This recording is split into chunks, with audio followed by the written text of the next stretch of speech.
Esse livro se chama A Pedagogia do Oprimido.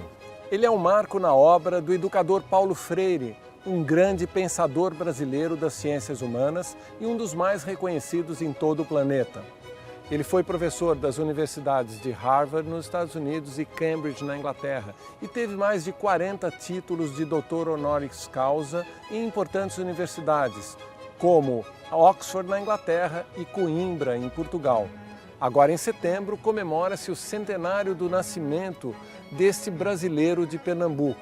E nós fomos ouvir alguns dos principais estudiosos de sua obra para entender a sua importância e, ao mesmo tempo, por que ele tem sido vítima de tantos ataques extremistas. Jamais me sectarizei, jamais fui intolerante. Eu tenho um gosto de respeitar as diferenças, que me abre democraticamente no mundo e ao mundo. Os caras estavam há 30 anos massificando, tem muito formado aqui em cima dessa filosofia aí do Paulo Freire da vida, esse energúmeno aí que, né? Foi o ídolo da esquerda. Paulo Freire, eu vejo nesse caso como um bom adversário, porque o sistema que ele montou é ruim, as falas dele são super confusas, o resultado é péssimo e ele é muito feio. Então é fácil de bater. Paulo Freire tem uma obra tão vasta, provavelmente um dos pensadores brasileiros mais conhecidos e renomados em todo o mundo. E, no entanto, nos últimos anos é constantemente vítima de ataques e talvez seja mais conhecido das novas gerações por adjetivos chulos contra ele lançados pela atual administração, por membros da atual administração federal, do que propriamente por sua obra. Talvez muita gente nem saiba quem ele foi, mas o associa a alguns adjetivos negativos, o que talvez, segundo nosso comentarista Mário Sérgio Cortella, talvez até o deixasse orgulhoso. Por quê? Como foi que Paulo Freire foi ser tão odiado pela direita e tão reconhecido por educadores em todo o mundo? Há duas questões aí, Leão, que a gente não pode esquecer. Primeiro, Paulo Freire jamais seria contra que alguém contra ele fosse. O que ele seria contra é que quem contra ele fosse não pudesse ser contra ele. Porque Paulo Freire era um democrata. Acho que em alguns momentos Paulo Freire, ele até riria, né, de algumas situações, mas ele levava muito a sério, quem tinha argumentos contra ele. Ele não dizia assim, você é tonto, você não entende, né, eu viajei pelo mundo todo, eu sei, eu ensinei em Harvard. Ele dizia, não, como é que você pensa isso? Vamos, senta aqui, me explica, por quê? Essa ideia de uma argumentação, de uma razão argumentativa, era algo que fazia dele alguém que acolhia. Mas ele não é aceitador de qualquer coisa, não é assim, vale tudo. Se tem argumento, isso vale. Chamá-lo de energúmeno, provavelmente ele olharia, diria, de onde você tirou essa ideia? Né? Isto é, qual é o fundamento que você está dizendo? Né? Isso é uma opinião ou é uma avaliação epistemológica? Quando aquela marca um pouco disso. Mas ele tinha um grande bom humor, né, em relação a várias coisas, mas era muito sério em relação à mentira. A teoria do Paulo Freire se apresenta aí como uma teoria contra-hegemônica, que é uma das que atuam alimentando a resistência à opressão, a resistência ao autoritarismo, a resistência a essa organização baseada nas mentiras, né?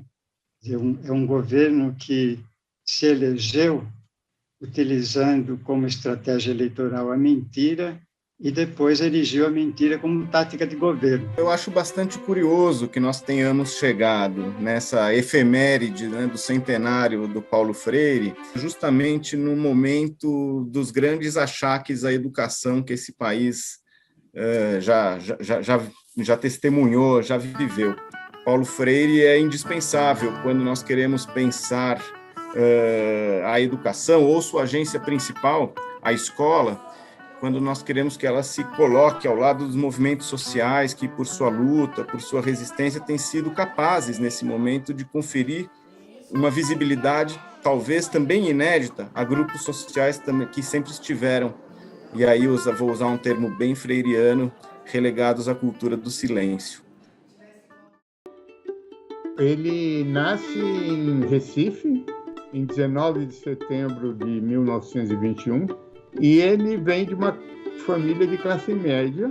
Com a crise de 29, né, eles tiveram um problema econômico, tiveram um rebaixamento da condição social. Tive a experiência física, material, do que é para uma criança estudar com fome.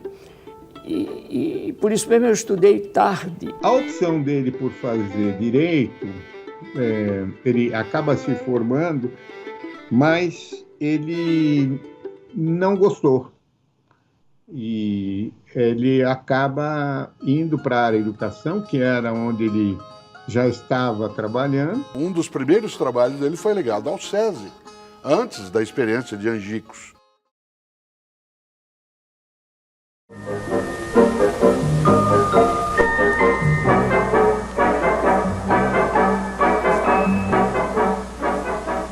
Em Angicos, uma pequena cidade no sertão do Rio Grande do Norte, à beira da antiga estrada de ferro, começaram uma revolução. É uma revolução de verdade, séria, bem organizada. Sua primeira fase durou apenas 40 horas. É uma pequena revolução cristã, o alvorecer de autêntica reforma de base que está repercutindo em todo o Brasil e que possivelmente logo envolverá o país inteiro. Paulo Freire dizia nos seus estudos preliminares, nós estamos numa estrutura de dominação, numa pedagogia do silêncio. O aluno ouve o que o professor manda e ele pratica conforme o que o professor mandou. Mas Angicos revirou a coisa de cabeça para baixo. Entende? Há um diálogo entre o coordenador e os alunos. Há um diálogo estimulado entre si, todos os alunos. E eles desempenharam esse papel. Ou seja, assumiram o poder de alguém que está se alfabetizando e alfabetizando simultaneamente os colegas. 15 universitários chegam a Angicos para tirar do escuro aquela gente. Voluntários sacrificaram as férias e o conforto de Natal para começar o processo revolucionário da educação. Vieram ao sertão para ajudar a salvar o Brasil com honestidade.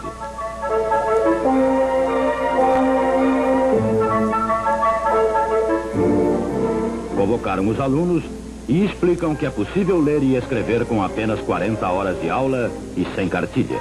Integraram-se no grupo, ouviram os seus problemas, recolheram um vocabulário básico da região, instalaram as salas de aula nas casas maiores, trouxeram cadernos, lápis, lampiões de querosene e também ânimo e a verdadeira esperança.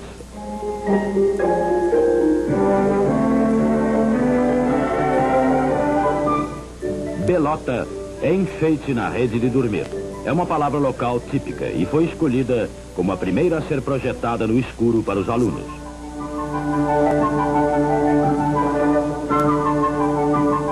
Assim como uma parede é feita de tijolos, um ao lado do outro, assim também se escrevem as palavras.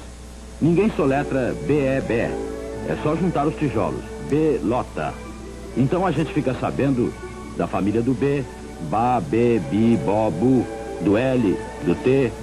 Juntando um tijolo com outro tijolo surge uma palavra, bala, lata, tatu, bita. Bita ainda não foi inventada, mas é palavra. O método é simples, claro, eficiente. A grande ofensa política da metodologia de Paulo Freire foi que ele colocava em larga escala, dentro de um sistema político, em 1963, pessoas que antes eram colocadas à margem e, portanto, não participavam da escolha, o famoso curral eleitoral. Nesse sentido, por uma parte da sociedade naquele momento, aquilo foi uma ofensa. Concordo que pode ter assustado, mas não só os militares, porque antes de assustar os militares, assustou os detentores do poder político civil. Imagine que em Angicos se formaram 300 que eram analfabetos. Quando eles foram se inscrever com seus títulos eleitorais, havia 700 eleitores em Angicos. De repente, chegam 300 novos eleitores. Na última aula, que foi dada pelo Jango, o governador que tinha interesses políticos em divulgar a experiência, etc., convida o presidente da República, o Jango, para dar a última aula. E lá tinha vários convidados, inclusive o chefe da região militar, que nada mais, nada menos era o Castelo Branco. Castelo Branco, que participou do encerramento. À noite, quando foram jantar, já em Recife, na casa do governador de Pernambuco, ele tinha ouvido o discurso de Paulo Freire e sentou junto de Paulo Freire para dizer: eu desconfiava que o senhor era subversivo, mas agora eu tenho certeza, porque o senhor demonstrou ali no seu discurso que é contra a hierarquia, e nós não podemos admitir isto. Estou falando só da conversa dele. Entende? Ele veio e era o direito dele, ele era o chefe do comando militar de toda a região do Nordeste, e ele veio junto com o Cruel, que era o chefe da Casa Militar da Presidência da República, junto com todos os governadores do Nordeste, junto com o Celso Furtado, o ministro da Educação, etc. E o Castelo Branco comenta com os jornalistas lá o seguinte: estão criando cascavéis no Nordeste desse país. Isso não intimidou Paulo Freire também, não intimidou o presidente da República, tanto que poucos meses depois o presidente convidou Paulo Freire para abrir uma atividade similar para levar para o Brasil todo, no próprio Ministério da Educação. O Plano Nacional de Alfabetização, que foi criado em janeiro de 64, por decreto, e que Castelo Branco exigiu do presidente interino da República que faça um decreto no dia 10 de abril, dia 1º ele foi eleito, mas no dia 10 de abril ele exigiu que o presidente interino faça esse decreto fechando o Plano Nacional de Alfabetização e assumiu somente no dia 15. Primeiro ele estava em Brasília quando teve o golpe, e ele ficou um tempo lá. Ele mandou os filhos para Recife, ele e a esposa, a Elza, lá em Brasília durante um tempo. Quando a coisa acalmou, ele perguntou, fez os contatos para ver se ele poderia voltar. Ele voltou. E em um certo momento ele foi chamado a dar explicações e ficou um primeiro momento preso. Depois soltaram, alguns dias depois voltaram a pegá-lo, ele ficou preso novamente, num total de em torno de 40 dias. E nesse período que ele lá estava, né, souberam que ele estava lá, um professor.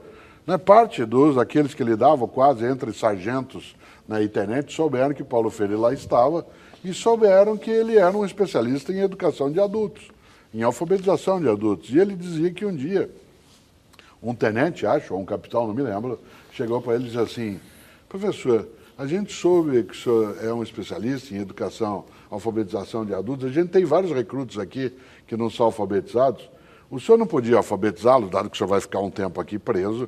Ele dizia assim: menino, mas é por isso que eu estou aqui. Evidentemente, eu fui preso, eu fui exilado por causa da ditadura, quer dizer, a ditadura militar de 64 considerou, e não só considerou, mas disse por escrito, publicou, que eu era um perigoso subversivo internacional, um inimigo do povo brasileiro e um inimigo de Deus. Quer dizer, ainda arranjaram essa carga para mim de ser inimigo de Deus. Ele prestava atenção nas pessoas que estavam falando com ele, de modo sincero. Eu sempre conto isso.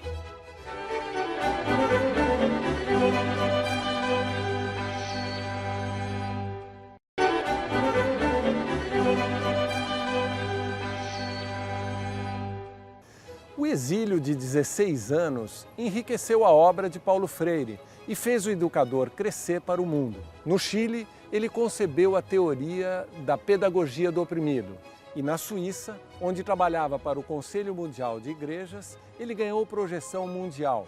Participou também da alfabetização de populações pobres no continente africano. A trajetória de Paulo Freire no exílio começa pela Bolívia, em 1964, o ano do golpe militar. Ele viaja para o Rio de Janeiro para responder a uma CPI militar, aproveita e entra na Embaixada da Bolívia. Viaja para a Bolívia. Algum tempo depois tem outro golpe militar na Bolívia. Nas suas relações com a democracia cristã, ele conseguiu ir para o Chile, com o Frei. E lá foi um lugar onde ele produziu muito. Primeiro porque ele sistematizou a experiência daqui com educação como prática da liberdade. E segundo porque lá ele vai fazer o Pedagogia do Oprimido, que é o grande livro, vamos dizer, o livro mais conhecido internacionalmente. Ele achava em 68 que ele já tinha esgotado o tempo dele no Chile. E ele tinha dois convites, um para ir para os Estados Unidos e um para ir para o Conselho Mundial de Igrejas. Vamos dizer que os protestantes, a rede de protestantes, de uma certa forma, arrumou para ele ir para lá.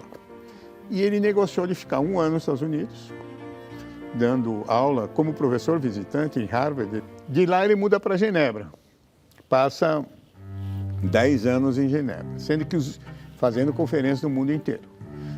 Nos últimos 5 anos, ele trabalhou basicamente nos países portugueses, vamos dizer, ex-colônias portugueses, que estavam refazendo todo o seu sistema educacional numa lógica de decolonial. Ali era morar na Suíça e trabalhar na África. Trabalhar na África. No final dos países anos 70. recém-saídos das suas revoluções de guerras de libertação. Angola, Moçambique, Guiné-Bissau. São Tomé e tal. Com a anistia e o retorno ao Brasil, Paulo Freire continuou a produzir obras importantes como a Pedagogia da Esperança. Ele voltou à universidade como professor da PUC e teve a experiência de ser secretário municipal de educação da maior cidade da América do Sul. A chegada foi em 1980, um ano após a anistia, que pôs fim aos anos de chumbo da ditadura militar.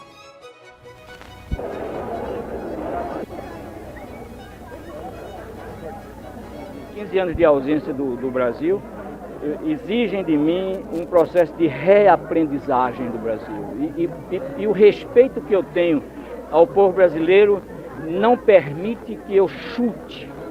Entendeu? Eu não posso dar aqui nenhum palpite em torno da vida política brasileira ao chegar ao Brasil hoje, por uma questão de respeito mesmo ao povo brasileiro. Eu tenho que reestudar, eu tenho que reaprender, eu tenho que me intimizar de novo com a realidade brasileira. Hoje um programa muito interessante, nós vamos falar a respeito de educação. Presente aqui conosco o secretário municipal da educação, professor Paulo Freire. Tenho horror a dar conselhos, e não dou nem a meus netos. Se tivesse de dar algum conselho a vocês aqui hoje, seria exatamente o seguinte. Primeiro, não deixem morrer em vocês os jovens que vocês estão sendo e os meninos e meninas que vocês foram. Segundo, por isso mesmo, não permitam matar em vocês a curiosidade permanente diante do mundo. Quando ele era secretário de Educação, a equipe que com ele estava, da qual eu também fazia parte, eu fui secretário adjunto com ele também, né? Ele era um chefe, digamos que ele era a autoridade, ele era um chefe implacável em relação à organização, à coerência, né, à atitude metodológica, mas ele jamais aceitava que a gente não tivesse atenção à negligência. Nunca admitiu a negligência. Né, que a gente achasse que não tinha que prestar atenção só porque essa pessoa era alguém que estava fazendo uma reclamação. E ele prestava atenção nas pessoas que estavam falando com ele, de modo sincero. Eu sempre conto isso. Quando alguém estava falando com ele, claro que nos tempos pandêmicos ele não poderia fazê-lo, se cá estivesse, ele tinha o hábito de pôr a mão de leve no ombro da pessoa, e enquanto ela falava, ele ouvia. Uma autoridade pública, como era o caso dele como secretário, quando você está andando no meio de uma população, numa região da cidade, é muito abordado. É muito usual que a autoridade, eu fui, eu sei, né? Você é abordado, a pessoa fala alguma coisa e você até se desvencilha, sai porque você tem. Ele parava e ficava ouvindo. E a pessoa dizia, não, porque o meu filho ali, né, na cidade de Tiradentes.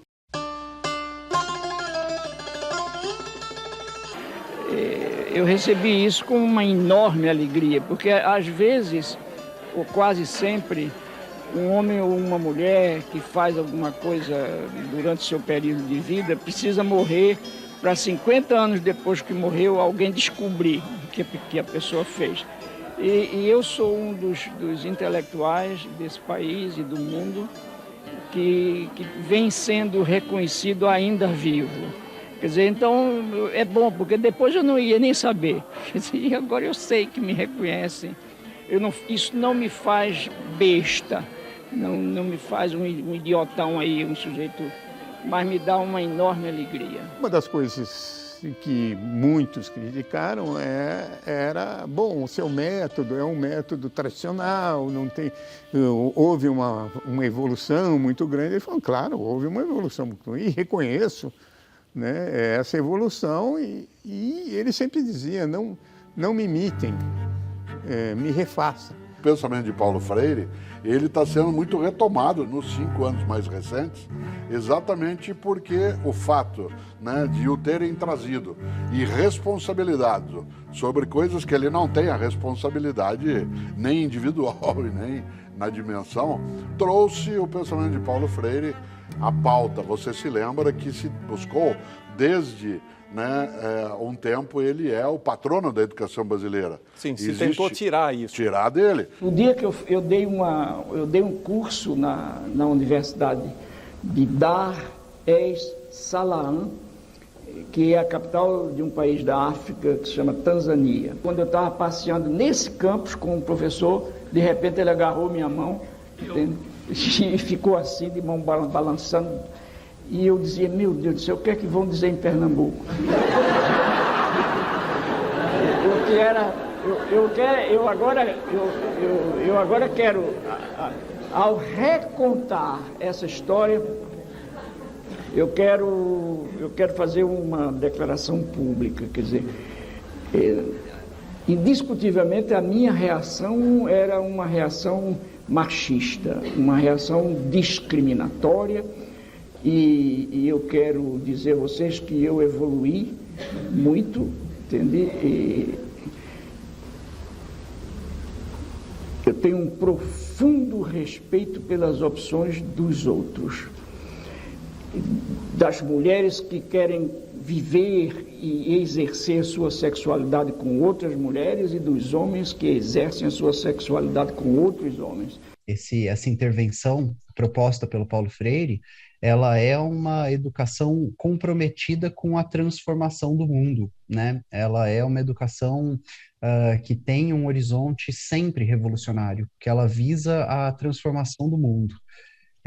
Eu comecei a dar aula aos 14, já tenho mais tempo dando aula do que sem dar aula de vida, então faz 16, 17 anos que eu dou aula, e nesse tempo o Paulo Freire tem sido basicamente um dos meus principais guias, né, na tarefa que eu tenho à minha frente, né? Pensar educação em termos freirianos, pensar educação para fora do sistema bancário, é saber que educação a gente não deposita em outra pessoa. O meu trabalho como drag queen é um trabalho de arte-educação. Existe um conceito também da pedagogia freiriana que é sobre a boniteza de ensinar, de que o ato de ensino ele precisa passar por um lugar de conforto, um lugar de preocupação estética, uma preocupação da pedagogia crítica com o prazer do ensino. O que eu consigo fazer através do meu trabalho como drag queen é fazer com que a experiência lúdica de educação ela de alguma forma mova novos afetos em quem participa dela. E eu acredito que novos afetos têm a capacidade de gerar novos efeitos e que com novos afetos e novos efeitos a gente pode construir novos mundos. Paulo Freire, desde o início dos trabalhos dele, na tese de doutorado, e desde o primeiro livro, que se chamou A Educação como Prática da Liberdade, sempre teve uma reflexão importante sobre comunicação. Eu, em 1982, eu era estudante, estava fazendo um trabalho que depois converti num livro chamado Babel, e eu quis entrevistá-lo sobre isso. E ele, então, imaginei que ele era um homem muito famoso, tinha acabado de voltar do exílio, imaginei que eu iria ao escritório dele, ia marcar hora e etc. Mas ele me recebeu e logo depois eu estava fazendo uma entrevista que foi maravilhosa, porque ele tinha muita clareza, depois de tantos anos no exílio, e tendo voltado da alfabetização de populações pobres na África, ele tinha muita clareza sobre a importância do domínio dos meios de comunicação para o exercício pleno da cidadania. Hoje, num mundo tão dominado por fake news, fica muito claro isso, como é preciso compreender o funcionamento dos meios de comunicação para poder se defender das fake news, das inverdades que circulam e que são tão dominantes. Ele deixa um legado vamos dizer, de um humanista, né, que reflete sobre a educação.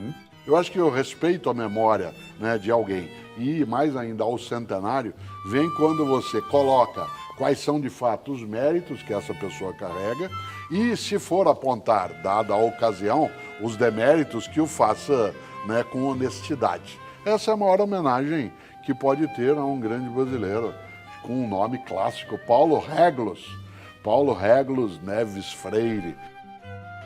Eu acho que não é possível existir humanamente sem sonhos, sem utopias, Veja bem, nós, mulheres e homens, somos seres, eu acho que é melhor dizer, viramos seres na história que não prescindem do amanhã. Quer dizer, nós somos seres em busca sempre de um amanhã que, por sua vez, não está ali à espera da gente, mas que é o resultado do que a gente faça pela transformação do presente que a gente vive com a iluminação do ontem que a gente viveu. Ora, se nós somos seres incapazes de